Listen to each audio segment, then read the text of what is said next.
Respublikasi Jinoyat kodeksining 273-moddasi 5-qismi bilan jinoyat ishi qo'zg'atilgan. Qamoq qolish tarzidagi ehtiyot chorasi tanlangan. Keyingi holatda ham giyohvandlik vositalarining tarqalishi oldi olindi. Bektemir tuman ichki ishlar organlari faoliyatini muvofiqlashtirish boshqarmasi xodimlari tomonidan tuman hududida o'tkazilgan tezkor tadbirda o'zida shubha uyg'otgan shaxs xolislar bilan ko'zdan kechirilganda 15 dona bo'laklarga ajratilgan giyohvandlik moddalari topilib, xolislar ishtirokida daliliy ashyo sifatida olingan.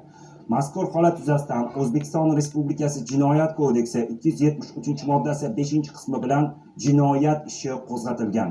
Qamoq qolish tarzidagi ehtiyot chorasi tanlangan. Xavfsiz va sog'lom yurt keng qamrovli tezkor profilaktik tadbirlari davom etmoqda.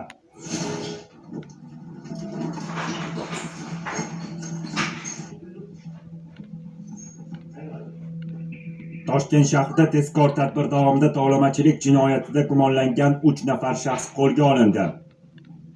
Xabaringiz bor, yurtimiz bo'ylab xavfsiz va sog'lom yurt keng qamrovli tezkor profilaktik tadbirlari davom ettirilmoqda. Xususan, Toshkent shahar Ichki ishlar bosh boshqarmasiga fuqaro ariza bilan murojaat qilgan.